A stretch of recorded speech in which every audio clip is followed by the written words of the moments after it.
Assalamualaikum warahmatullahi wabarakatuh.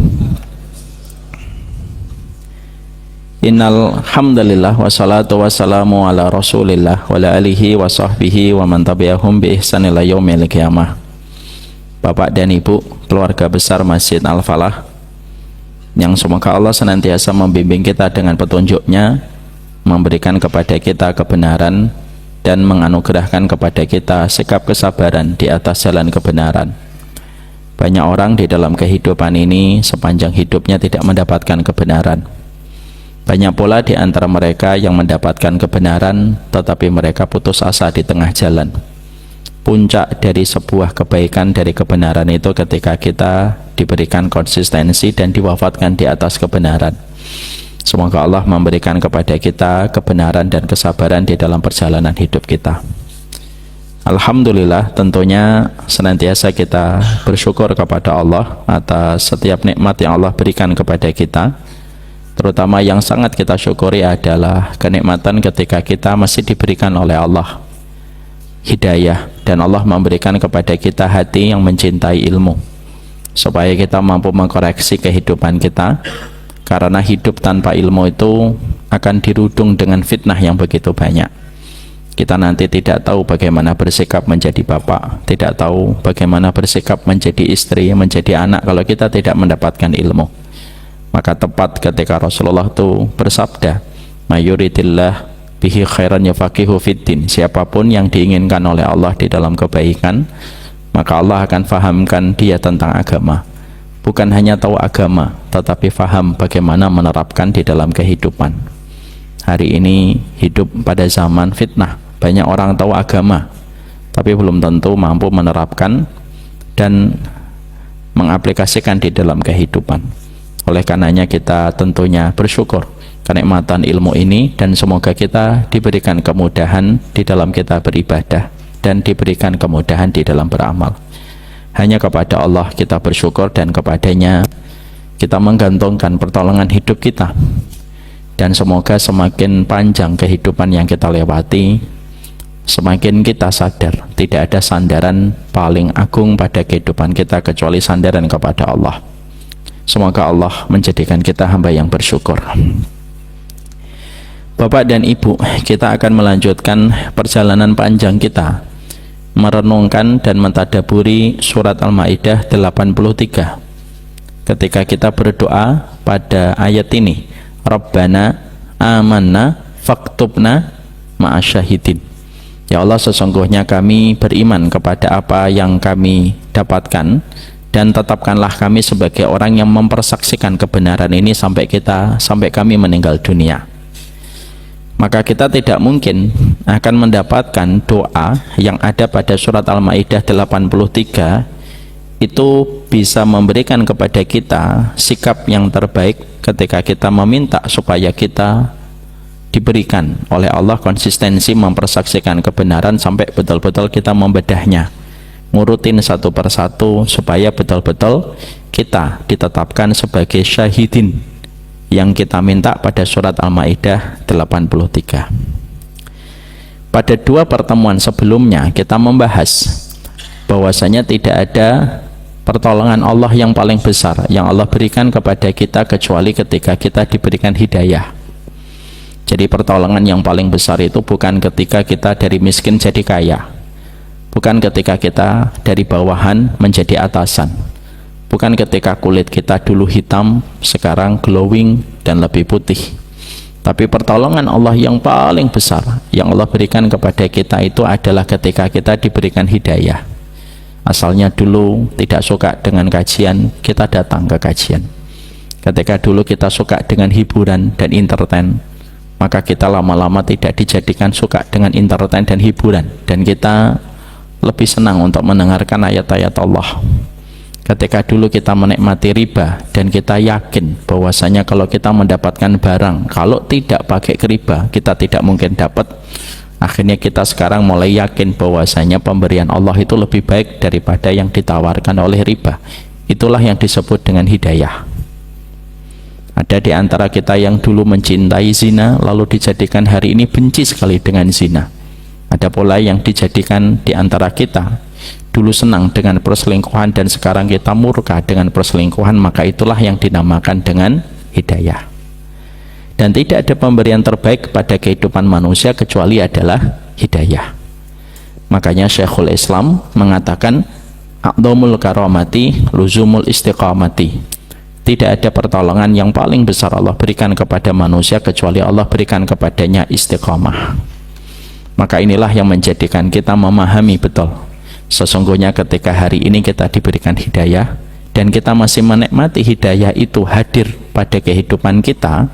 Ketika kita bersama dengan keluarga kita, pastikan kenikmatan bersama dengan hidayah yang kita cicipi pada kehidupan itu harganya mahal. Dan tentunya itulah perkara yang sudah disampaikan Nabi. Tidak ada perkara yang paling berat pada kehidupan kita kecuali mendapatkan hidayah dan istiqamah di atas hidayah. Tapi tentunya kita harus paham bahwasanya hidayah itu bukan benda paten. Hidayah itu bukan benda mati yang selamanya terus menempel pada kehidupan kita dan tidak terlepas. Kalaulah semen di tembok bisa lepas, kalaulah cinta kita kepada seseorang bisa berganti menjadi kebencian, kalaulah loyalitas kita kepada orang sekarang menjadi kemurkaan dan kebencian, maka sesungguhnya hidayah pun bisa lepas, Pak. Karena sesungguhnya kita harus paham, lepasnya hidayah itu terkadang lebih cepat daripada lepasnya semen yang menempel pada tembok. Lepasnya hidayah itu, kata para ulama, lebih cepat daripada kuda liar ketika lupa ditambatkan dan akhirnya kuda liar itu lepas dari kandangnya ketika kita lupa menambatkannya. Dan sesungguhnya lepasnya hidayah itu lebih cepat daripada turunnya mendung ketika kita sedang menunggu turunnya hujan.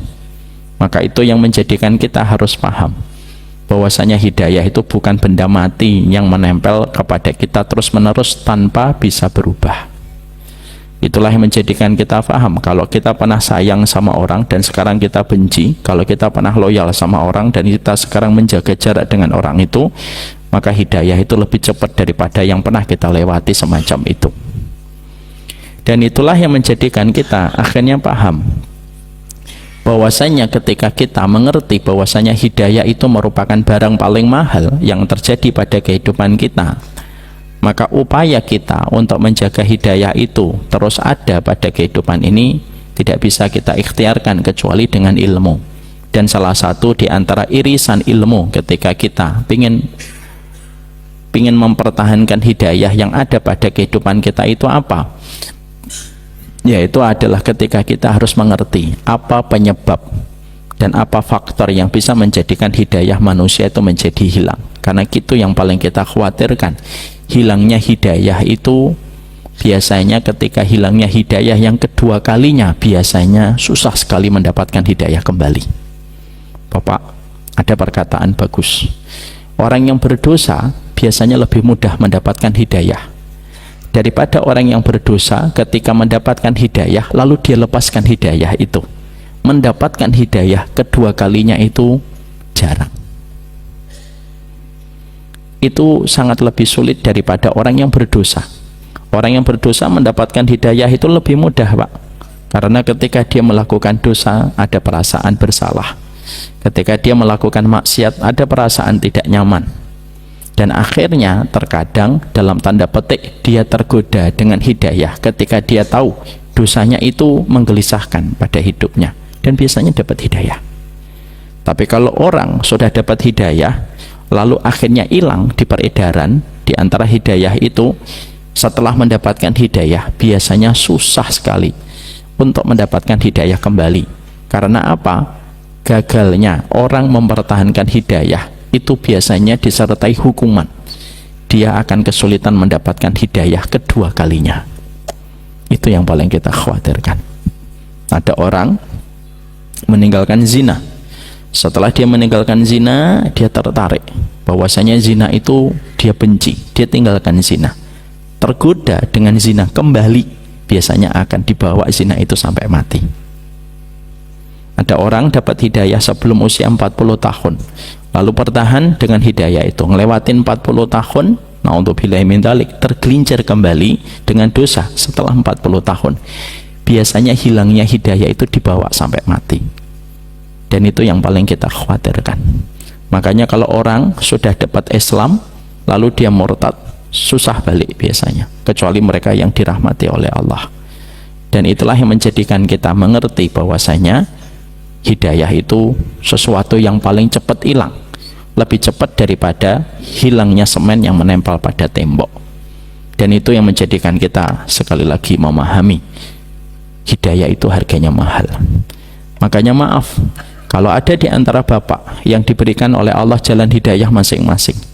Ada yang dulunya zina, sekarang meninggalkan zina. Ada yang riba, sekarang meninggalkan riba. Dulu benci dengan orang yang datang pada kajian, sekarang bapak suka datang ke kajian. Maka apapun hidayah yang sekarang bapak rasakan, lalu bapak tidak merasa itu anugerah dari Allah, biasanya hidayah itu diambil oleh Allah, kata para ulama salaf. Jadi kalau ada orang dapat hidayah, misalkan ada orang menghafalkan Quran pak, lalu dia setelah menghafalkan Quran diberikan kemudahan oleh Allah, lalu dia menganggap perbuatan menghafalkan Quran itu tidak lagi penting untuknya, dan dia justru mengolok-olok orang yang menghafalkan Quran hanya karena dia dulunya pernah menghafalkan Quran, maka itu biasanya Allah haramkan hidayah kembali ya. Dan orang yang tidak merasa diberikan oleh Allah kemuliaan hidayah, dia biasanya dicabut hidayah itu.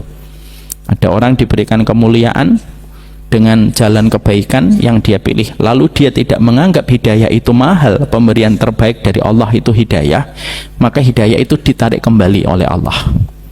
Analoginya sederhana pak, saya ngasih kepada bapak hadiah, saya kasih misalkan hadiah itu kacamata pak, tapi bapak tidak menghargai pemberian saya, bapak letakkan di bawah, bapak wudhu, saya baru saja ngasih kacamata tapi diletakkan di depan mata saya, lalu bapak tidak pedulikan kacamata yang saya hadiahkan, maka saya menyesal memberi kacamata itu sebagai manusiawi biasa. Itu analogi sederhana bahwasanya ketika orang tidak menghargai hidayah, tidak berusaha menjaga hidayah itu dengan apa yang dia lakukan, dengan seluruh petunjuk yang dia pelajari, biasanya orang yang tidak menghargai hidayah akan dicabut oleh Allah. Mari kita merenungkan, ada sebuah kata-kata indah dari Abul Qasim Al-Hakim rahimahullah ta'ala, beliau ulama salaf.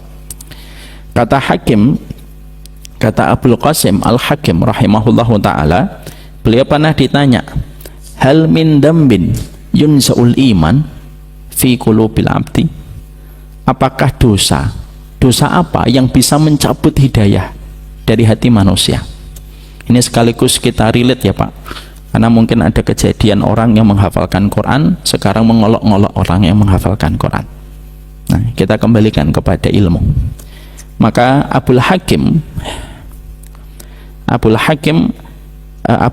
Al-Hakim ini mengatakan, ketika beliau ditanya apa dosa yang mencabut hidayah dari hati manusia, maka beliau mengatakan, na'am, hunaka dzanbun yunza'ul iman fi qulubil abdi wa huwa salasah. Ada dosa yang bisa menjadikan dosa itu berakibat dan berdampak dicabutnya hidayah dari orang tersebut kalau dia melakukan 3 dosa. Kata Abul Qasim Al-Hakim rahimahullahu ta'ala, apa 3 dosa yang hakikat dan efek samping dari dosa itu bisa mencabut hidayah dari hati manusia? Maka dikatakan oleh beliau, yang pertama, la yashkurullah ala ma akramahu bihi minal iman. Kalau ada orang diberikan oleh Allah iman, diberikan oleh Allah hidayah, tapi dia tidak merasa mulia dengan hidayah yang Allah berikan kepadanya. Ada orang mengaku muslim pak, tapi dia tidak merasa mulia dengan keislaman, malah dia nggak pede dengan keislaman dan sering mengkritik Islam. Itu biasanya dicabut hidayah iman dalam hatinya pak. Makanya kalau ada muslim suka mengkritik Islam, tapi kalau ditanya saya muslim, lah kalau kamu sering mengkritik syariat, sering mengkritik Islam, kenapa sih kamu tidak keluar aja dari Islam? Saya tuh pengen berkomentar sama orang-orang yang mengaku dirinya muslim lalu mengkritik kitabullah, mengkritik sunnah Nabi gitu. Bukan lahir dari Mesir, bukan lahir dari Madinah, bukan lahir di rahim-rahim ilmu, tapi kalau mau buat konten itu selalu mengkritik Islam. Kalau Islam saja tampak tidak baik untukmu, lalu kenapa kamu mempertahankan Islam kamu? Kan itu simpel sebenarnya. Ya sudah, kalau kamu tidak suka dengan Islam, ya keluar aja, selesai. Itu malah gampang itu. Makanya ketika ada orang diberikan oleh Allah hidayah, diberikan oleh Allah iman, diberikan oleh Allah Islam, lalu dia tidak merasa izzah, dia tidak merasa pride dengan Islam dan iman yang Allah berikan kepadanya, kata Abul Qasim Al-Hakim, dicabut itu kecintaan, dicabut kecintaan dia kepada Islam, dicabut kecintaan dia kepada iman dan hidayah. Makanya maaf ya, jangan dianggap tidak pede dengan ketaatan itu biasa. Orang yang tidak pede dengan ketaatan dan tidak merasa mulia dengan jalan kemuliaan taat, itu biasanya ketaatan itu akan dicabut oleh Allah. Makanya maaf ya Pak, kalau ada di antara anak Bapak santri di pondok, lalu dia merasa inferiority, dia merasa rendah diri, dia kalau ditanya temannya, kamu mondok? Enggak mondok, saya sekolah negeri gitu. Nasihati anak kita, jangan gitu nak, nanti dicabut kemuliaan yang Allah sudah berikan kepadamu ketika kamu tidak bersyukur terhadap nikmat yang Allah muliakan ketika kamu menjadi seorang santri, menghafal Quran, jadi santri, jadi marbot masjid, jadi pengurus masjid, itu semuanya jalan kemuliaan. Maka sesungguhnya dicabut itu kapan? Kalau kita tidak bersyukur atas jalan kenikmatan dan jalan ketaatan yang Allah hadirkan untuk kita. Bapak tidak ngaji dulu, sekarang ngaji, lalu Bapak nggak pede kalau pulang ketemu teman-temannya di pos kampling dan pos ronda. Kayak di kampung, di Jakarta udah nggak ada. Kalau Bapak ketemu teman-temannya di warung kopi, dari mana? Enggak, jadi jalan-jalan. Ngaji ya? Enggak. Lalu kita enggak pede Pak. Biasanya kenikmatan itu akan dicabut oleh Allah. Itu kata Abul Qasim Al-Hakim rahimahullah ta'ala. Yang kedua dikatakan alla yakhafu mautul iman anhu. Dia tidak sama sekali takut kalau hidayah itu nanti mati kalau tidak dijaga. Orang yang mereka mendapatkan hidayah dan dia tidak tahu bahwasanya hidayah itu bisa hidup, bisa mati, bisa berdetak, bisa berhenti berdetak, lalu dia tidak berusaha untuk menjaga hidayah itu dengan seluruh perkara yang dihadirkan untuk menjaga detaknya hidayah pada hidupnya. Orang yang tidak pernah peduli dengan hidup dan matinya hidayah itu biasanya dicabut hidayahnya. Wala yakhaf an mautil iman anhu. Kalau ada orang tidak peduli dengan hidayahnya, lalu dia tidak peduli bagaimana hidayah ini harus dijaga setiap detaknya, dia ngaji, dia zikir pagi, dia tilawah, dia mendatangi orang solih, dia bertetangga sama orang-orang solih, dia tidak berusaha untuk melakukan semuanya itu, dan semua pertimbangannya selalu pertimbangan duniawi dan tidak ada pertimbangan untuk menjaga hidayah pada hatinya, maka biasanya hidayah itu dicabut oleh Allah. Saya pernah punya Pak satu jamaah, beliau orang Jakarta pindah ke kota kecil di Jawa Tengah, ya, nikah dengan seorang santriwati, dan dia tidak mau pindah lagi ke Jakarta. Saya kalau pas ngisi di pondoknya, saya nanya, tidak balik ke Jakarta? Tidak Ustadz, di sini aja. Kenapa? Di sini saya lebih dekat dengan orang solih, lebih dekat dengan pondok, lebih dekat dengan santri, lebih dekat dengan asatidah. Ustadz, orang yang semacam ini biasanya hidayahnya dipertahankan oleh Allah. Karena apa? Dia rajin menjaga detaknya hidayah itu hadir pada hidupnya. Itu yang kedua. Yang ketiga, ayat 5 ahlul Islam. Dosa yang bisa mencabut hidayah itu apa? Kalau sudah zalim. Kalau sudah zalim sama seorang muslim, ya, kalau sudah zalim sama seorang muslim dicabut hidayah. Makanya maaf, yang ngaji jangan sampai zalimin. Nah, kalau kita ngaji zalimin orang, nah, hidayah itu dicabut oleh Allah. Maka di situ kita akhirnya mendapatkan dan kita menyoroti perkataan dari Abul Qasim Al-Hakim. Yang pertama, la yashkurullah ala ma akramahu minan ni'am fil iman. Kalau orang tidak merasa mulia dengan hidayah dan dia tidak takut hidayah itu mati dan tidak peduli hidayah itu mati atau hidup, maka kita khawatir hidayah itu dicabut oleh Allah. Dan dicabutnya hidayah setelah mendapatkan, biasanya berakibat hidayah itu tidak diberikan kembali kepada kita. Itu namanya didiskualifikasi. Dan didiskualifikasi itu menyakitkan. Berapa banyak orang mengikuti perlombaan lari misalkan, doping, dia pakai doping, didiskualifikasi, dan biasanya akan turun sebagai punishment 10 tahun dia tidak boleh lagi mengikuti perlombaan lari, dan akhirnya tamat karirnya. Berapa banyak orang ketika main bola melakukan pelanggaran berat, dia tendang sampai orang terluka cedera parah, biasanya didiskualifikasi, di kartu merah, dan ada larangan untuk tidak bertanding.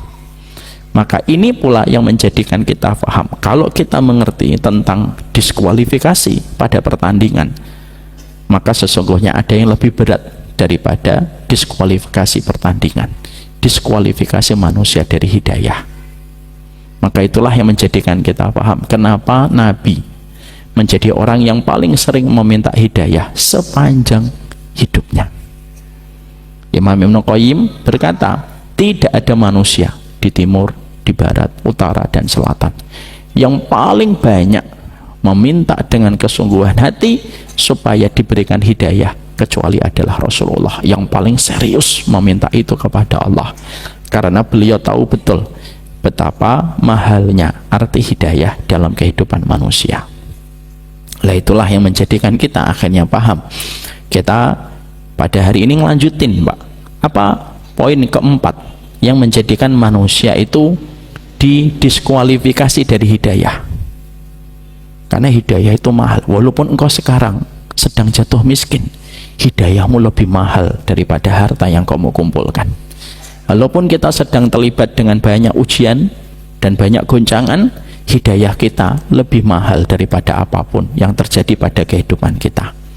Makanya kita kemarin mendapati sudah ada 3 poin yang kita fahami, bahwasanya gagalnya kita mendapatkan hidayah untuk kita jaga sampai mati itu ada 3. 1, ketika kita sombong pada ibadah yang kita lakukan. 2, ketika kita cinta dunia secara berlebihan dan melampaui batas. Dan yang ketiga, kalau tidak sabar pada setiap ujian yang Allah berikan setelah kita mendapatkan hidayah. Karena sebagian orang ketika mendapatkan hidayah disertai dengan guncangan demi guncangan yang Allah berikan, supaya Allah punya alasan membersihkan dekil dan kotoran yang pernah dia lakukan ketika dulu bermaksiat sampai dia mendapatkan hidayah. Sekarang mari kita buka, Pak, poin yang keempat. Apa yang menjadikan manusia itu tidak mampu mendapatkan dan mempertahankan hidayah pada perjalanan hidupnya? Yang keempat ada pada surat Fussilat ayat yang ke-6.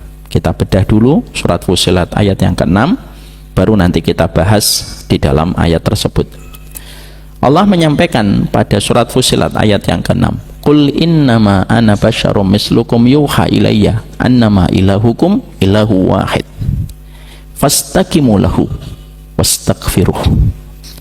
Allah menyampaikan pada surat Fussilat, ayat ini nanti menjadi bagian dari poin keempat kenapa orang itu didiskualifikasi dari hidayah. Allah mengatakan, katakanlah wahai Muhammad, innama ana basyarum mislukum, sesungguhnya saya itu kayak kalian manusia, yuha ilayya, diberikan wahyu kepada diriku, annama ilahukum ilahu wahid, sesungguhnya kalian itu ilah yang satu.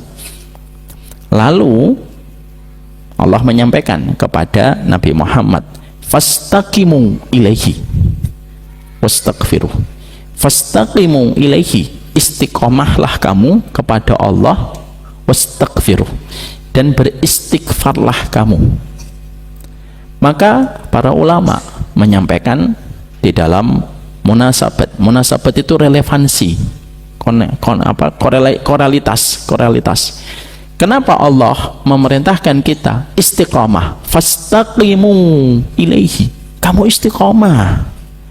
Lalu kalimat setelahnya itu bukan sholat, kalimat setelahnya itu bukan puasa, kalimat setelahnya bukan haji, kalimat setelahnya bukan umrah, kalimat setelahnya itu fastaqimu ilaihi wastaghfiruh. wastaghfiruh. Kalimat setelahnya itu istiqomahlah kamu kepada Allah yang menjadi Rabbmu, yang menjadi Tuhanmu, dan beristighfarlah. Di situ akhirnya relevansinya dikatakan oleh ahli tafsir. Kenapa ada perintah istiqamah?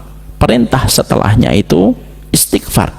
Karena sesungguhnya yang bisa menjadikan seseorang mampu mempertahankan hidayah yang Allah sudah berikan pada hidupnya, itu salah satunya adalah ketika kita senantiasa secara zahir dan secara batin beristighfar kepada Allah setiap waktu. Karena istighfar itu kayak api yang menghangatkan masakan ketika lezat kita konsumsi dan kita lahap. Jadi istighfar itu kayak api, Pak, yang menghangatkan makanan, menghangatkan minuman kita, sehingga terasa nikmat kita meminumnya, terasa lahap ketika kita memakannya, yaitu adalah istighfar.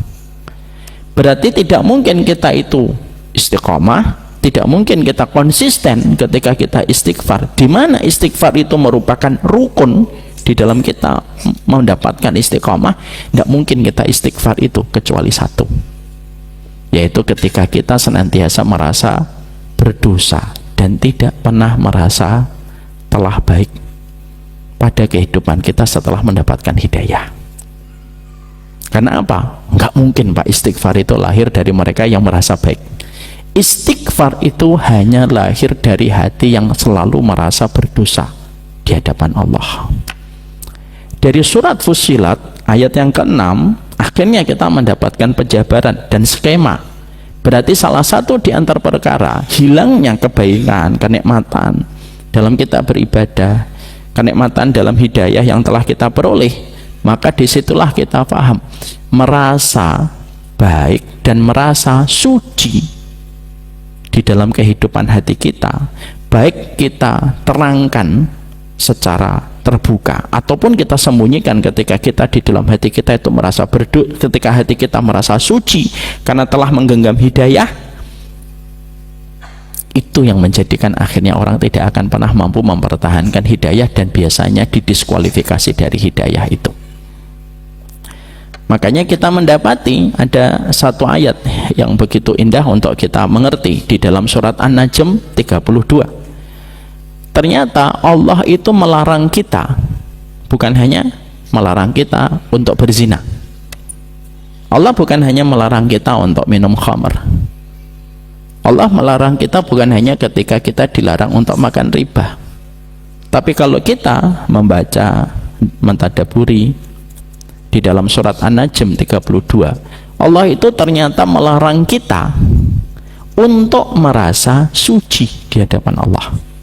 Dan tidaklah orang ketika mereka merasa suci di hadapan Allah, tidaklah mereka merasa kesucian itu telah ada pada hidupnya, kecuali pelan tapi pasti didiskualifikasi dia dari hidayah. Makanya kalimatnya Allah itu apa? Fala tuzakku anfusakum huwa a'lamu biman ittaqa. Jangan pernah kalian mengira dan kalian itu suci. Allah yang paling tahu siapa orang yang paling bertakwa di antara kalian. Surat An-Najm 32 ini memiliki asbabun nuzul, teman. Yaitu ketika ada sebagian para sahabat itu suka berkata, sumna wa shallaina wa hajjasna. Kami sudah sholat, kami sudah puasa, kami sudah sering haji. Perkataan ini ketika terlontar, Allah turunkan itu surat An-Najm 32 dan Allah menegur langsung perkataan itu. Dan perkataan itulah yang akhirnya salah satu penggalan di dalam ayatnya itu apa? Fala tuzakku anfusakum huwa a'lamu biman ittaqa. Jangan pernah kalian sucikan kehidupan kalian sebagai orang yang bertakwa, Allah yang paling tahu. Makanya kita akan membahas apa yang membuat kita bisa merasa tidak merasa suci dalam kehidupan kita. Karena dosa itu bukan hanya ketika berzina.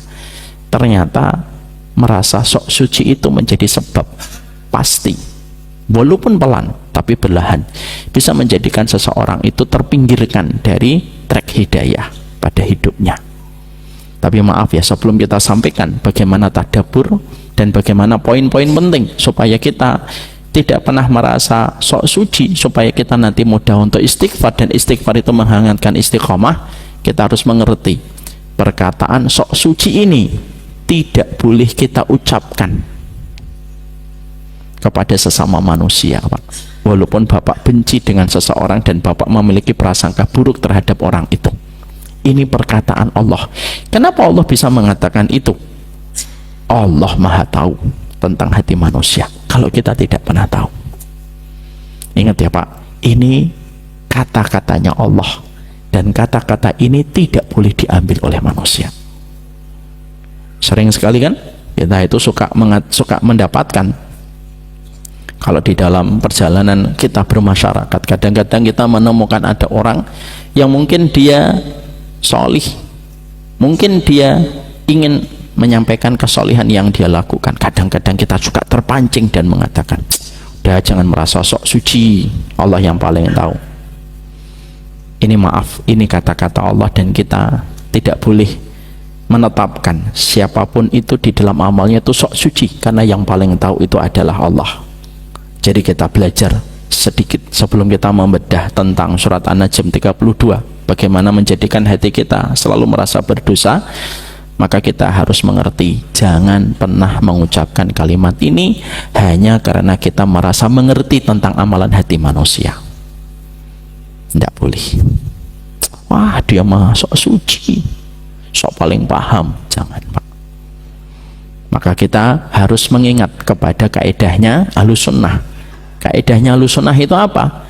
Nahkumu bidawahiriha. Kita itu menghakimi manusia berdasarkan dohirnya. Wala nahkumu bibawatiniha. Dan orang yang paham Ahlussunnah tidak pernah menghakimi orang secara batinnya, karena itu tidak pernah diajarkan oleh Nabi dan para sahabat dan orang mulia di dalam agama kita tentang perkara itu.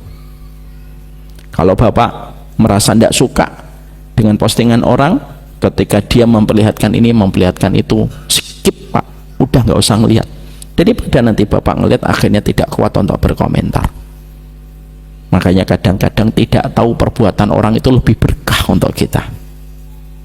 Ya, jadi tidak tahu tentang amalan orang itu lebih berkah. Karena apa? Belum tentu orang ketika melakukan kebaikan, setiap mata yang melihatnya itu mata yang penuh dengan ridho. Karena setiap kita melakukan ketaatan, ada mata benci yang melihat apa yang dilakukan orang itu.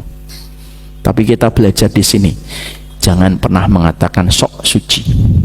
Saya dulu pernah ngomong gitu Ustaz ya, semoga kita diterima taubatnya. Jangan pernah ngomong itu. Karena ini perkataan Allah kepada manusia, bukan perkataan manusia kepada manusia. Sekarang kita tentunya paham, berarti ketika kita merasa sok suci, itu menjadi sebab kita tidak istighfar. Dan ketika kita tidak mampu menjaga istighfar kita setiap waktunya, itu bisa menjadikan kita didiskualifikasi dari perjalanan hidayah, terpinggirkan dari jalan hidayah. Maka sesungguhnya para ulama memberikan kepada kita nasihat-nasihat indah untuk kita semuanya. Apa yang saya harus lakukan Ustadz supaya kita senantiasa merasa berdosa? Walaupun ketika kita merasa berdosa itu harus diiringi dengan keinginan kita untuk mendapatkan yang terbaik dan mendapatkan rahmat. Merasa berdosa itu wajib, tapi tidak boleh kita berhenti di situ. Merasa berdosa itu wajib, tapi meminta kondisi yang lebih baik itu harus disertai dengan ketika kita merasa berdosa. Makanya mari kita bedah. Bapak dan Ibu tahu apa doanya kalau dipuji? Insya Allah tidak tahu, jarang dipuji. Apa doanya sunnah kalau kita dipuji? Doanya sunnah kalau dipuji itu, Masya Allah, Masya Allah ya Pak, agama kita itu detail sekali. Sampai ketika kita dipuji pun ada doanya, dan doanya itu mengandung makna yang sangat dalam. Tidak ada agama yang membuat kita itu mengerti setiap makna kecuali Islam. Ya kan? Maaf ya Pak, kalau sedikit keluar, Bapak masuk kamar mandi, keluar kamar mandi membaca gufronaka. Loh coba, keluar kamar mandi membaca gufronaka, artinya ya Allah ampuni aku. Kalau kita kan selama ini ya sekedar menghafal, tapi ada nggak di antara kita yang paham apa maknanya kita kalau keluar itu istighfar? Lu ngapain kita di kamar mandi keluar-keluar harus membaca ampunanmu ya Allah? Ternyata ada maknanya, Pak. Maknanya itu apa? Karena banyak orang ketika mereka itu buang air besar, ketika mereka buang air kecil, mereka itu lupa. Tidak mungkin kotoran itu keluar kecuali karena nikmatnya Allah. Karena kita kalau lagi kencing, ketika kita lagi BAB, ya kita ngerasa bahwasanya keluarnya itu ya karena settingan default dari badan kita. Karena manusia itu suka lupa, keluarnya kencing dan keluarnya kotoran itu karena nikmatnya Allah. Maka ketika keluar kita membaca Ghufronaka, ya Allah ampuni saya ya Allah, ternyata saya lupa kencing yang kuning atau putih Pak. Nah, itu biasanya berdasarkan asupan air minumnya, ternyata putih. Ya Allah saya lupa kalau ternyata air yang saya keluarkan tadi karena nikmat yang Engkau berikan sampai bisa mengeluarkan air kencing itu ada selalu maknanya. Kembali kepada tadi, mana ketika kita dipuji itu sebenarnya menyuruh kita tuh supaya kita tuh merasa berdosa terus. Makanya kalau kita dipuji yang merupakan celah yang paling mengkhawatirkan untuk menjadikan hati kita meninggi, loh sunnah datang untuk mengintervensi dan mencampuri. Kalau kamu dipuji, jangan hanya senyum, wah kamu ini solih, tahu aja kamu, jangan gitu.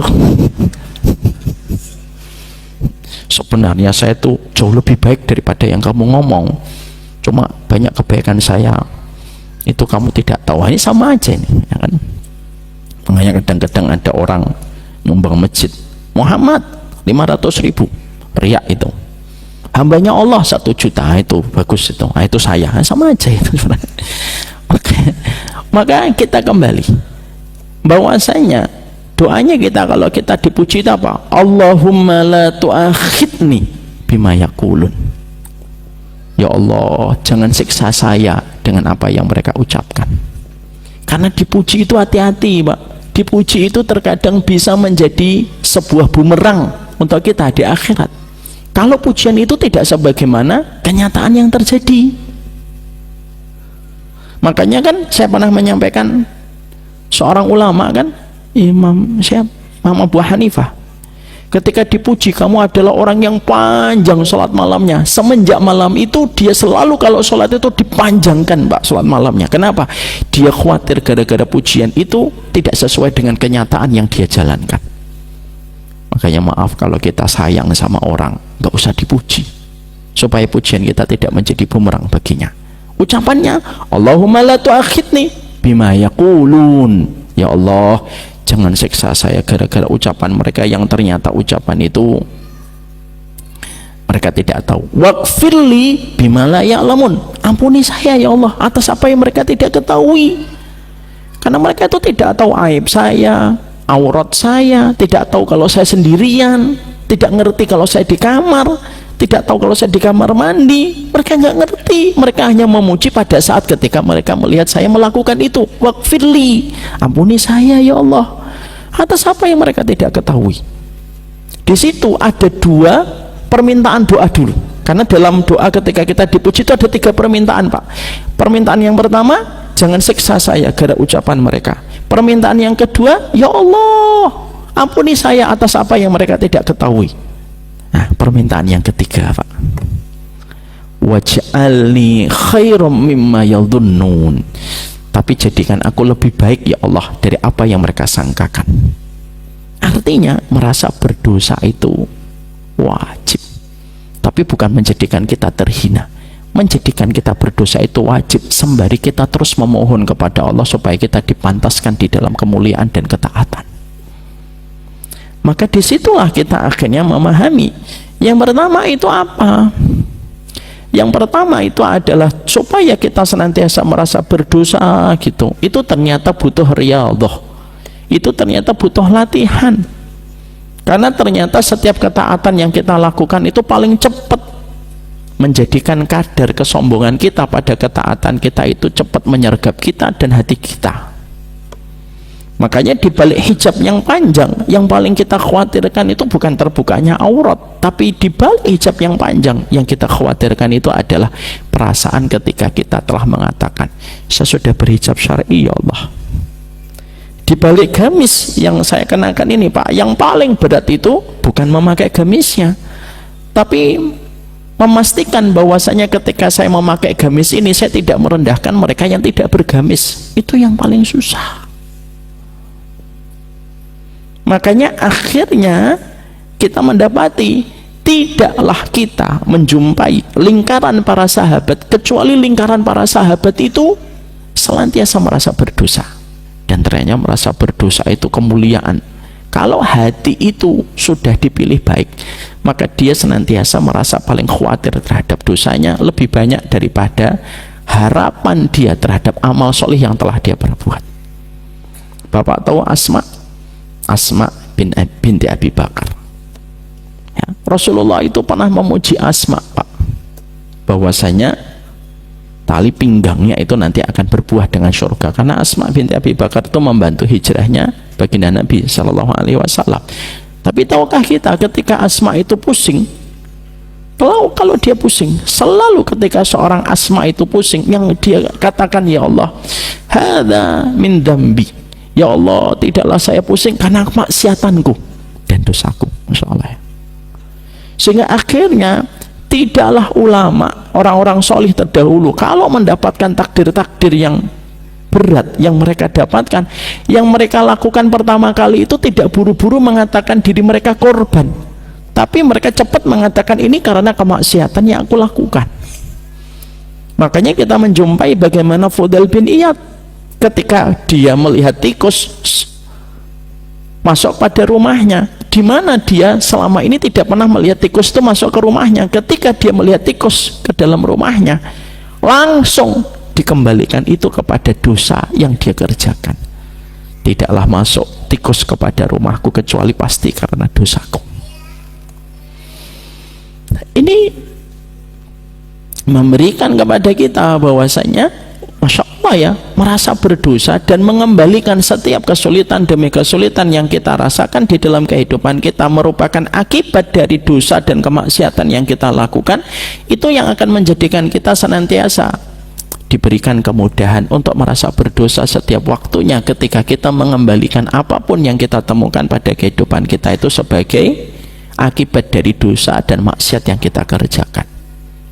Tapi maaf ya Pak, nggak usah untuk orang lain, untuk kita saja. Waduh, Masya Allah, tiba-tiba bapak pulang, bapak ngomong sama anaknya, nak wudu, sikat gigi, wudu. Lalu tiba-tiba anak kita langsung berkata, alah bibi, udah ngantuk masih sempat-sempatnya disuruh wudu. Jangan langsung kita menyalahkan anak kita Pak. Inilah kemaksiatanku dan hari ini aku mendapatkan teguran dari Allah. Itu kata Imam Ibnu Qayyim. Insyaallah.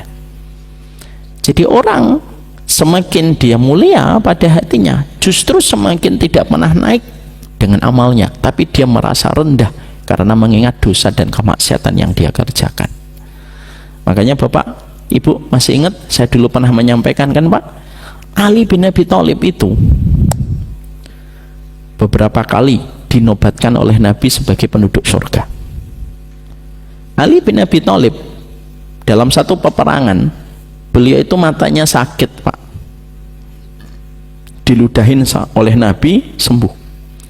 Dan Nabi ketika pada peperangan itu malamnya itu berkata, la'utiyanna hadhihi rayah liman yuhibbuhullah wa habbah. Aku akan berikan royah ini, bendera yang tulisannya la ilaha illallah itu, saya akan berikan besok pagi kepada orang yang mencintai Allah dan Allah pun mencintainya. Yang datang paling pagi. Siapa yang datang paling pagi Pak? Ali bin Abi Thalib. Masya Allah. Anaknya dua-duanya penghulu surga dari kalangan pemuda. Istrinya anak dari seorang nabi yang paling dicintai oleh Nabi Muhammad. Mertuanya adalah pemimpin para penduduk surga. Coba Pak, orang dalam surga. Tapi dahsyatnya kita melihat di dalam sejarah, ketika terjadi konflik antara Ali dengan Muawiyah, lalu akhirnya terjadi peperangan antara sahabat Ali dengan sahabat Muawiyah, tidak pernah satupun Ali bin Abi Thalib menyampaikan testimoni Nabi kepada dirinya sebagai penduduk surga kepada Muawiyah. Muawiyah, kamu yakin perang sama saya? Saya ini penduduk surga loh. Bapak mertua saya ini pemimpin surga. Istri saya termasuk 4 wanita yang disebutkan Nabi Muhammad penduduk surga. Anak saya 2 itu penghulunya para pemuda di surga. Kamu yakin perang sama saya? Kalimat itu bisa nggak diucapkan sama Ali, Pak? Bisa, Pak. Coba Bapak buka, pernah nggak kalimat itu diucapkan oleh Ali kepada sahabat Muawiyah? Nggak pernah, Pak. Kadang-kadang kalau ada orang itu hari ini bangga dengan ilmunya, bangga dengan keturunannya gitu, lalu merendahkan orang, disitulah kita mendapati perkataan dari Imam Ibnu Qayyim, cukuplah orang itu disebut jelek kalau dia sudah merasa baik. Mana dalilnya? Ya beliau kembalikan kepada surat An-Najm ayat 32. Makanya akhirnya, Pak, memahami setiap kesulitan kita, hal-hal tidak terduga yang menimpa kepada kita, langsung ingat pertama kali dosa kita. Dosanya saya apa ya kepada Allah? Maka itu perasaan yang bisa membawa kita lalu menikmati istighfar kita, menikmati bagaimana perjalanan tobat kita, dan itulah yang mengawetkan hidayah iman pada hati kita. Kalau kita terus merasa berdosa di hadapan Allah Subhanahu wa taala, ya, jangan pernah merasa kita telah baik, ya. Dan itu pula yang kita dapatkan, bahwasanya tidaklah orang-orang solih terdahulu kecuali mereka senantiasa merasa berdosa. Kalau kita sudah merasa paling berdosa, Pak, dan kita taat sama Allah, ketika Allah memberikan kepada kita larangan jangan pernah merasa sok suci, lalu kita tidak pernah merasa sok suci, kita mudah melakukan yang wajib, menambahkan yang sunnah, kita mudah istighfar, kita mudah menikmati tobat, dan kita mudah untuk menahan diri tentang urusan orang lain. Ketika kita tahu bahwasanya diri kita masih banyak dari aib dan aurat yang kita miliki, dan kita tidak akan sibuk di dalam mengintervensi dan memvonis kehidupan orang lain. Kenapa hari ini, Pak, kita hidup pada satu fenomena, orang gampang banget komen. Bukan hanya karena hadirnya sosial media, memang Masya Allah, Pak, hadirnya sosial media itu fitnah betul dalam kehidupan kita. Makanya saya sering sekali menguninstall sosial media dan menitipkan sama admin untuk ngurusin. Sosial media itu fitnah betul. Fitnah untuk kita, fitnah untuk mata kita, fitnah untuk hati kita, fitnah kita untuk kita berprasangka baik, dan itu ternyata tidak gampang. Kenapa hari ini fitnah sosial media itu? Sudah Isya? Belum? Oh sudah Isya? Oh kan nggak kedengeran ya? Ya. Oh iya, belum ada di sini. Kenapa sosial media itu fitnahnya itu begitu gampang orang untuk komen, begitu gampang untuk mengatakan bego, bodoh, bahkan maaf ya Pak, saking fitnahnya sosial media, orang yang tidak punya latar belakang pendidikan tertentu itu kadang-kadang bisa ngomong pada satu bidang yang tidak dia kuasai gitu. Ya karena apa? Dia merasa dirinya telah menjadi baik, sehingga akhirnya apa? Mudah orang berkomentar. Dikatakan oleh Imam Ibnu Qayyim, kapan seseorang itu gampang ngomong? Ketika dia merasa tidak penuh dengan dosa. Makanya betul kata Umar bin Khattab, aku mendapati diamku tidak pernah salah, tapi aku mendapati bicaraku sering salah, tapi aku tidak pernah menyesali diamku walaupun aku menyesali banyak ucapanku. Makanya maaf, tidak semua perkara yang viral kita tahu, dan tidak semua perkara yang viral kita komentari. Makanya saya kadang, saat ini saat ada yang viral gini-gini komentari, enggak lah, enggak semua yang viral saya harus komentar. Karena begitulah yang menjadikan kita memahami merasa berdosa itu penting, dan merasa berdosa itu menjadikan kita sibuk dengan diri kita lebih banyak daripada kesibukan kita menilai orang lain. Ini bukan berarti lu nanti diem dari kesalahan, oh enggak, tetap kesalahan harus diluruskan dengan metode terbaik yang dicontohkan oleh baginda Nabi Shallallahu Alaihi Wasallam. Maka ini yang pertama. Terus yang kedua, apa yang membuat kita bisa merasa berdosa? Setelah kita tahu bahwasanya yang pertama kita harus yakin bahwasanya merasa baik itu merupakan kehinaan kita di hadapan Allah. Yang kedua, apa perkara yang bisa membuat kita tetap merasa berdosa supaya kita menikmati istighfar? Nah, inilah yang kita nanti sambung sehabis sholat isya.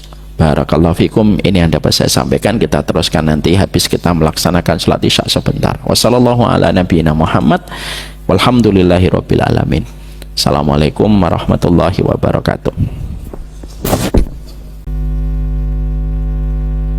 Bismillahirrahmanirrahim.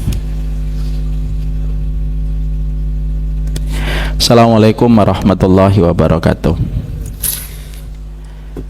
Bapak Ibu keluarga Masjid Al-Falah dan keluarga besar kajian Rabu malam yang semoga Allah rahmati dan Allah istiqomahkan kita dalam kebaikan. Disinilah kita akhirnya memahami bahwasanya poin pertama yang menjadikan diri kita tidak mampu untuk menikmati setiap istiqomah dalam perjalanan kita itu adalah ketika kita kendor di dalam kita beristighfar dan menikmati jalan tobat kita kepada Allah. Dan tidaklah kita tidak mampu istiqomah di dalam kita beristighfar kecuali salah satunya disebabkan ketika kita merasa suci pada kehidupan hidayah yang telah kita dapatkan. Larangan Allah kepada kita itu bukan hanya ketika kita dilarang berzina, tapi larangan Allah itu ketika Allah melarang kita untuk merasa sok suci di hadapan Allah, padahal Allah lebih mengerti siapa di antara kita yang paling bertakwa di dalam kehidupan kita. Itulah yang menjadikan kita akhirnya paham bahwasanya sikap hati yang terbaik itu ketika hati kita senantiasa merasa berdosa, dan dosa itu yang menjadikan kita menikmati setiap istighfar kita dan menikmati jalan tobat kita ketika kembali sama Allah. Sekarang kita yang kedua. Yang kedua, perkara yang bisa menjadikan diri kita senantiasa merasa berdosa itu adalah ketika kita khawatir bahwasanya setiap dosa yang kita lakukan pasti ada tumbal yang harus kita bayar, Pak. Sehingga kita tidak pernah mengecilkan dosa itu karena kita khawatir kesulitan yang kita hadapi pada kehidupan dunia dan kehidupan di akhirat itu ya karena sebab kemaksiatan dan dosa yang mungkin kita remehkan. Orang yang selalu khawatir dengan dosa, maka dia akan menikmati setiap perjalanan dia ketika mendapatkan hidayah. Ada satu kisah nyata yang diceritakan di dalam satu riwayat yang sahih dari Syu'aib al-Arnaud, dan beliau mengatakan rijaluhu siqah, yaitu para perawi yang menyampaikan hadis ini siqah. Ibunda Aisyah itu pernah beliau ketika di rumah yang sekarang menjadi kuburan Nabi Muhammad SAW itu merupakan bagian dari salah satu bagian rumahnya beliau. Ada ular masuk, Pak, ke dalam rumahnya. Maka beliau langsung membunuh ular itu tanpa mengusirnya terlebih dahulu.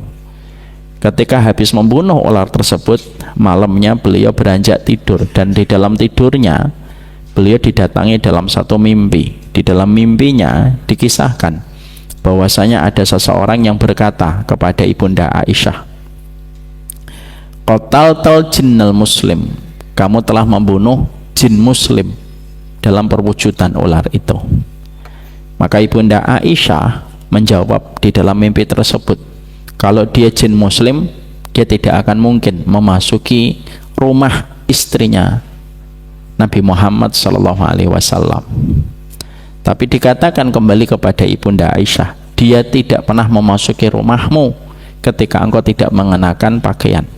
Dia memasuki rumah ketika engkau sedang menutup aurat, wahai Aisyah. Kejadian itu beliau dapatkan di dalam mimpinya. Pagi harinya ketika beliau bangun, Pak, Ibunda Aisyah ketakutan. Dan ketika beliau ketakutan, Maka beliau menyuruh salah satu di antara budaknya untuk mengambil uang yang beliau miliki. Pada saat itu ada 12.000 dirham. Coba Pak, 12.000 dirham itu kalau 1 dirham setara dengan 4.000, Bapak hitung 12.000 kali 4.000 berarti hampir 600 juta ya, kalau tidak salah 60 juta atau 600 juta. Matematika saya lemah Pak, terakhir saya belajar matematika SMP ya. 4.000 kali 12.000 Pak. Lalu beliau mengatakan kepada budaknya, segera infakkan kepada fakir miskin, saya niatkan untuk membayar denda ketika telah membunuh jin muslim. Kejadian itu ada dalam kitab para ulama, dan uniknya, istimewanya para ulama mengomentari kejadian tersebut. Ibunda Aisyah itu menjadi pribadi yang sangat takut dari satu akibat dosa yang dilakukan, sehingga ketika beliau membunuh ular itu, membunuh ular Pak, dan ketika beliau mendapati di dalam mimpinya dikatakan kepada beliau bahwasanya ular yang kamu bunuh itu adalah jin muslim, ternyata untuk menutupi rasa khawatirnya, rasa takutnya Ibunda Aisyah, beliau sampai menginfakkan dan mendermakan 12.000 dirham. Dan itu memberikan kepada kita hal yang indah betul. Kebaikan hidup kita di masa mendatang itu berdasarkan ketakutan kita kepada dosa yang kita lakukan hari ini. Karena kita tentunya sudah sering kita membahas, tidak ada kesulitan yang kita hadapi di masa mendatang kecuali karena dosa yang kita lakukan hari ini. Gagalnya kita sholat malam pasti kemaksiatan di waktu siang. Kan itu kata Ibrahim bin Adham, kamu kalau tidak bisa sholat malam berarti karena maksiat di waktu siang. Maka sesungguhnya dosa itu tidak menguap begitu saja. Sebagaimana kebaikan itu tidak pernah usang, albirru la yabla, kebaikan itu tidak pernah usang dan expired, maka dosa itu tidak pernah menguap begitu saja kecuali harus mendapatkan sebuah peringatan untuk kita Pak. Dan peringatan itulah yang paling kita khawatirkan ketika kita khawatir, takut kalau dosa itu menyulitkan kita. Itulah yang menjadikan kita paham pada hadis yang kita dapatkan dari Ibunda Aisyah, kesulitan demi kesulitan diakibatkan dosa yang menjadikan kita ketika merasa berdosa maka kita beristighfar, kita melakukan istiqomah dalam perjalanan hidayah ini, karena kita tahu pahitnya dosa itu menjadikan akibat dosa itu bisa menyulitkan kehidupan kita sendiri. Bukan Allah yang jahat, kita yang jahat ketika berbuat dosa tidak meminta maaf kepada Allah. Itulah yang menjadikan para sahabat betul-betul kalau sudah salah itu ketakutan, karena mereka sadar kepada siapa mereka berbuat dosa. Bapak Ibu masih ingat kisah nyata ketika saya pernah menyampaikan pertengkaran antara Abu Dzar dengan Bilal bin Abi Robah. Abu Dzar lagi ngomongin tentang strategi perang, Bilal tiba-tiba datang kepadanya dan berkata, bukan begitu, harusnya strateginya begini. Lalu Abu Dzar pada saat itu merasa diinterupsi dengan tidak sopan. Seketika Abu Dzar itu marah, dan marahnya sembari menghujat dan berkata, usmut anta ya ibna sauda, diam kamu anak dari perempuan hitam, dari orang yang hitam legam. Maka ketika perkataan itu akhirnya dilaporkan Bilal kepada Rasulullah, maka Nabi marah. Nabi mengatakan kepada Bilal, Nabi mengatakan kepada Abu Dzar, innaka mru'un fika jahiliyah. Abu Dzar, sesungguhnya pada dirimu itu ada perkara jahiliyah yang masih menempel. Yang dahsyat itu Pak, ketika pada saat Nabi marah kepada Abu Dzar tidak membela diri, tidak manipulatif, tidak impulsif. Abu Dzar langsung merasa dirinya salah. Makanya Pak, penyakit orang hari ini itu apa? Manipulatif. Dan yang paling parah itu framing, sudah tahu salah tapi playing victim. Hati yang solih tidak semacam itu. Abu Dzar itu langsung tidak playing victim dan mengatakan memang Bilal interupsi ya Nabi, nggak sopan. Nggak begitu. Bilal tidak begitu, karena beliau tahu berhadapan dengan Rasulullah yang hukumannya dan vonisnya tidak pernah salah karena dibimbing dengan wahyu. Maka yang dilakukan oleh Abu Dzar, nyusul Bilal, lalu mendahului Bilal, meletakkan pipinya di atas tanah pada satu sisi pipinya, dan pipinya itu ditempelkan pada kakinya Bilal dan berkata, injek-injeklah pipiku untuk menebus kesalahanku ketika mengatakan engkau orang yang hitam dari perempuan wanita yang hitam. Dan tentunya Bilal memaafkan. Maka itu yang memahamkan kepada kita, Pak, bahwasanya ketika kita senantiasa merasa berdosa, karena kita tahu tumbal dalam setiap dosa itu betul-betul akan kita rasakan, walaupun hanyalah perkara sepele. Jadi Allah ketika memberikan arahan kepada kita, jangan dosa, itu sebenarnya bukan kembali kepada kerajaan Allah untuk kita berikan profit dan keuntungan. Tapi ketika Allah mengatakan jangan dosa, karena Allah itu menyampaikan kepada kita, karena dosamu nanti menyulitkan dirimu sendiri dan hidupmu sendiri. Bukankah begitu yang terjadi pada kehidupan kita? Apa yang kita rasakan itu ya ketika kita tidak bertobat dan kita tidak beristighfar di dalam perjalanan kita dalam kehidupan. Makanya butuhnya kita kepada ampunan itu lebih besar daripada butuhnya kita kepada hidayah melakukan perkara sunnah dan mustahab. Jadi kalau kita ditanya, saya ingin dapat hadiah supaya bisa, saya ingin dapat hidayah melakukan perkara yang mustahab, diberikan kemudahan ba'diyah, diberikan kemudahan amalan sunnah, mana yang lebih penting dari itu dibandingkan dengan perkara supaya kita mendapatkan hidayah selalu merasa berdosa dan takut dengan dosa? Para ulama sepakat mengatakan yang kedua lebih utama daripada yang pertama. Maka itu yang memahamkan kepada kita bahwasanya melakukan dosa itu akan menghadirkan berbagai macam tumbal yang hadir pada perjalanan hidup kita ketika kita melakukan sebuah kesalahan. Tidaklah kita mendapatkan apapun yang kita peroleh kalau kita mau mengevaluasi, pasti ada sangkut pautnya dari perbuatan yang kita pernah perbuat. Mari kita belajar dari kisah nyata ketika Umar bin Khattab dihadapkan dari orang tua. Orang tua itu menyeret anaknya dan mengatakan, anak ini durhaka sama saya. Umar bin Khattab marah-marah sama anak itu ketika durhaka kepada anak, ketika durhaka sama bapaknya. Ketika sudah selesai semua kemarahannya Umar ketika memarahi anak muda ini singkat responnya dan mengatakan, halil walad haqqun ala walidihi, apakah anak punya hak atas orang tuanya? Ada. Udzukurha, tolong sebutkan Amirul Mukminin. Maka Umar bin Khattab menyebutkan 3, memberikan kepadanya wanita muslimah yang beriman kepada Allah dan hari akhir, memberikan kepadanya ibu semacam itu. Yang kedua, memberikan nama yang berupa doa, dan yang ketiga mengajarinya setiap huruf yang ada di dalam Al-Quran. Maka seketika pemuda itu mengatakan, 3-tiganya tidak dilakukan sama bapak saya. Ibu saya Majusi, ya, nama saya Ju'lan, nggak ada artinya dan tidak ada doanya, dan dia tidak pernah mengajariku setiap huruf yang ada di dalam Al-Quran. Di situ kita mendapatkan kesulitan yang dihadapi orang tua itu bukan Allah yang menyulitkan. Ternyata ketika dibedah, ternyata dialah yang menciptakan kesulitan yang dia hadapi ketika mendapati anaknya itu durhaka, karena dia telah durhaka kepada anak sebelum anak durhaka kepada dirinya. Dan salah satu kedurhakaan orang tua itu apa? Tidak pernah mengajari kepada anaknya kitabullah dan sunnah.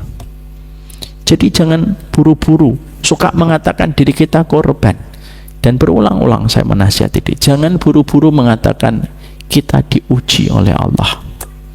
Tapi yang kita lakukan mengevaluasi, karena muhasabah itu penting untuk mengatur kebaikan yang kita rencanakan di masa mendatang ketika kita mengevaluasi.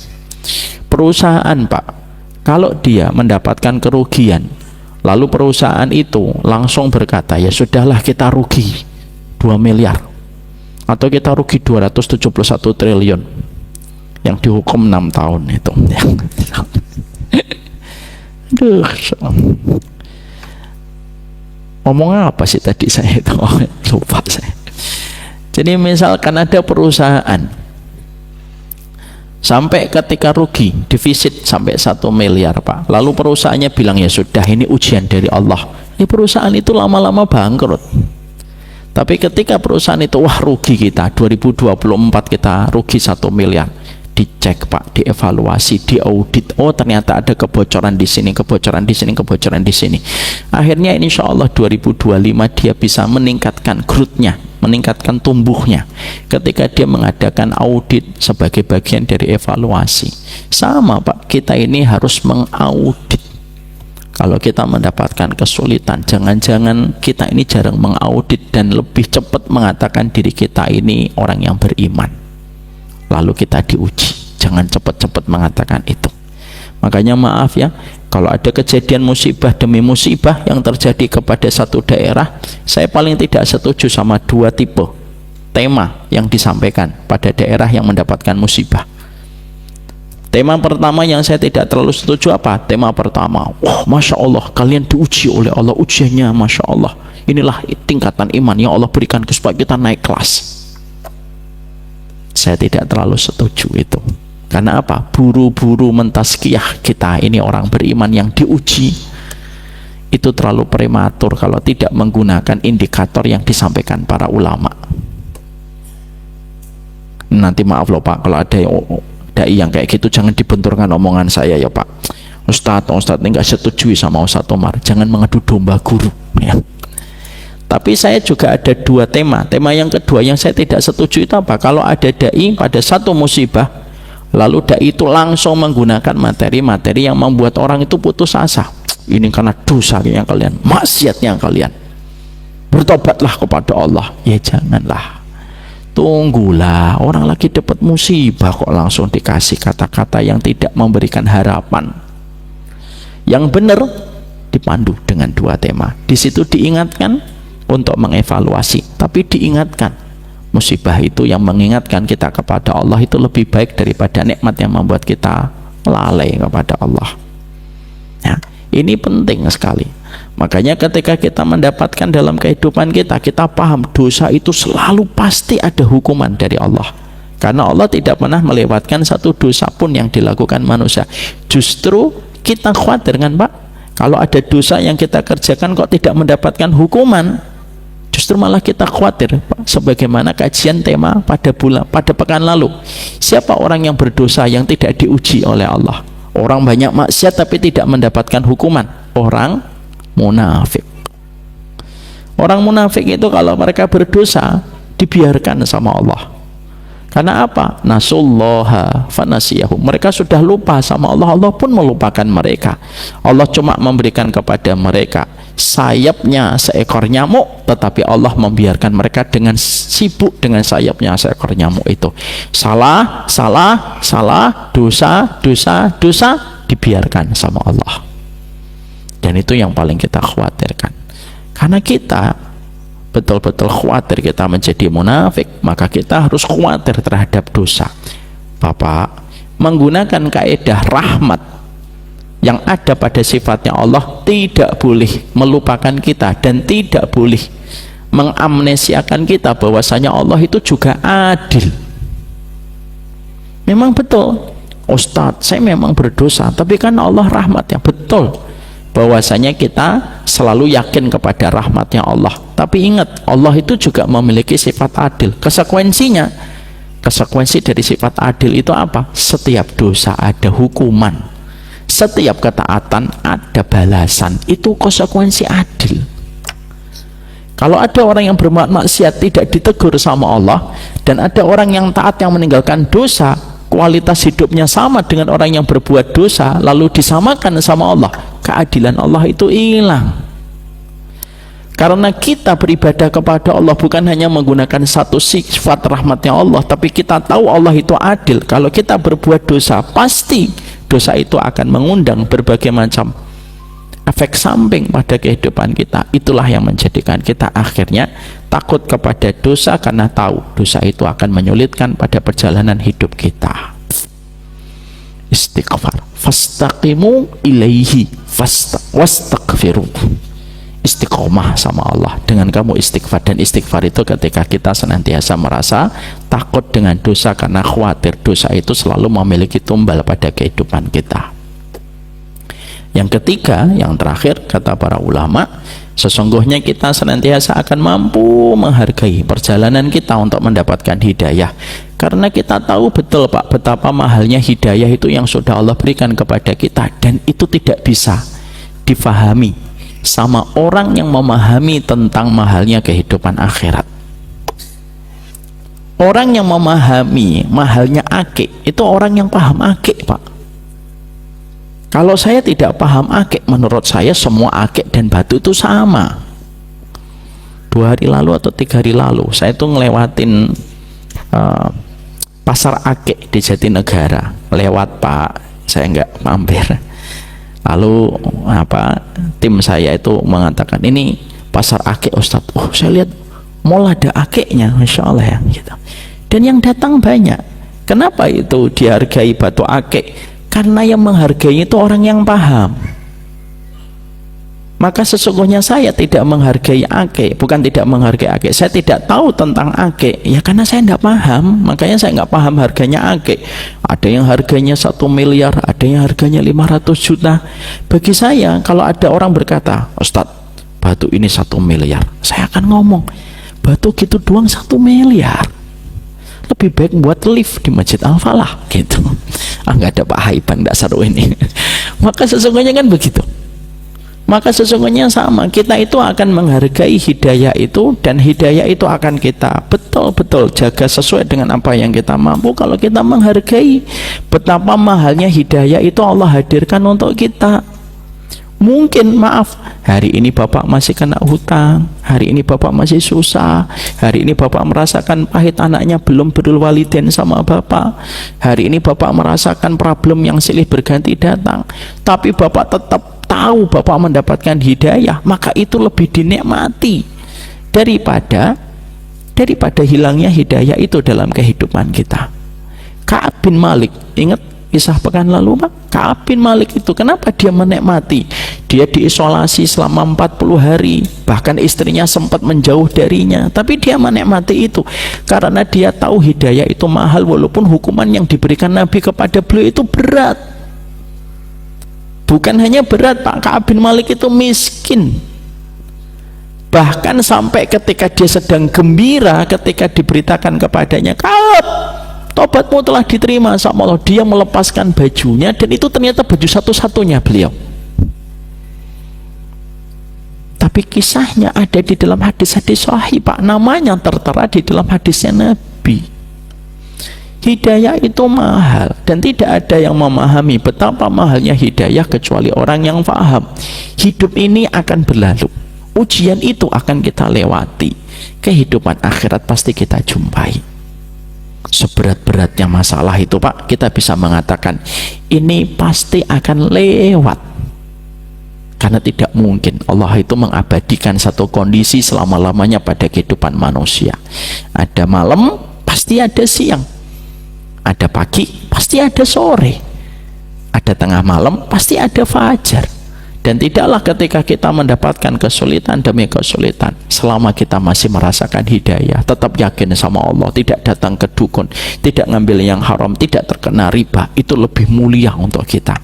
Karena sesungguhnya Allah berfirman, Qul bifadlillahi wa birahmatihi fabidzalika falyafrahu huwa khairum mimma yajma'un.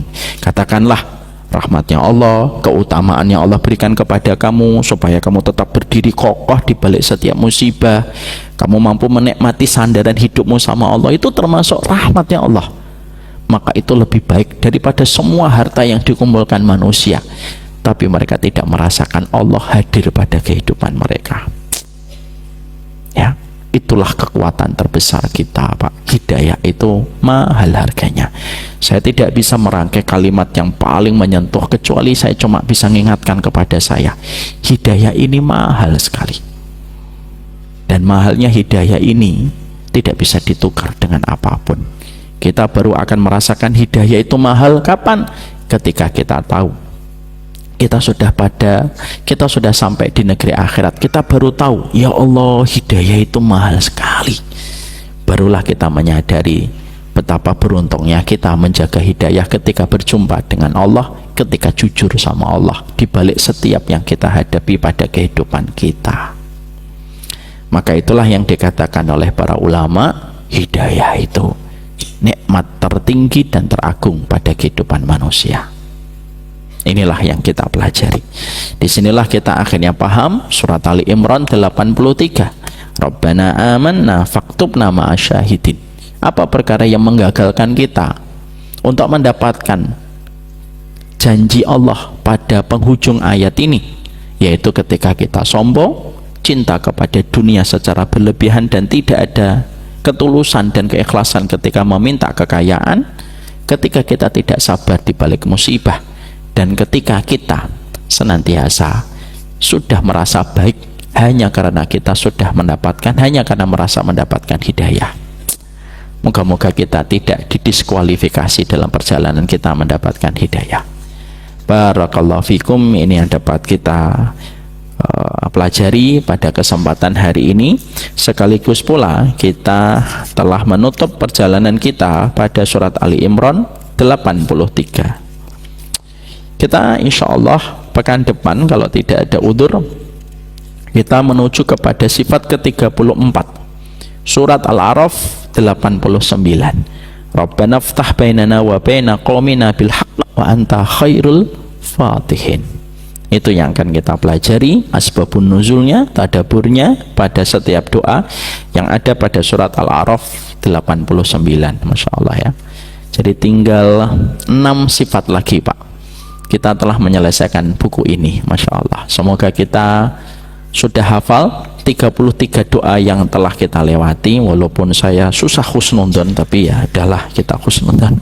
Moga-moga kita sudah hafal 30 doa Rabbana yang kita lewati. Kalau ternyata belum hafal, ya semoga Allah menjadikan Bapak lebih baik dari apa yang saya prasangkakan. Semoga Allah memberkahi kita, menuntun kita kepada perkara yang Allah ridhoi, dan menuntun kita kepada perkara yang Allah cintai. Merasa berjalan menuju Allah itu tidak perlu merasa solih, tapi sesungguhnya kemuliaan ketika berjalan kepada Allah ketika kita merasa penuh dosa yang menjadikan kita sibuk pada diri kita sendiri. Saya berdoa di antara Bapak yang apabila dalam hatinya sedang dijauhkan dengan pasangan, semoga didekatkan kembali. Di antara Bapak kalau ada ujian ketika anaknya tidak berbakti, semoga dijadikan hatinya anak kita segera berbakti. Kalau di antara kita ada yang di PHK, semoga segera mendapatkan pengganti yang lebih baik. Dan kalau ada di antara kita yang sedang terlilit hutang, yakin hutang itu kecil bagi Allah kalau Allah sudah memberikan pertolongan untuk kita. Semoga Allah berkahi kehidupan kita dan seluruh apa yang telah kita pelajari, dan semoga berkah pada perjalanan hidup kita. Ini yang dapat saya sampaikan. Wassallallahu ala nabiyyina Muhammad walhamdulillahi rabbil alamin. Subhanakallahumma wa bihamdika asyhadu an la ilaha illa anta astaghfiruka wa atubu ilaik.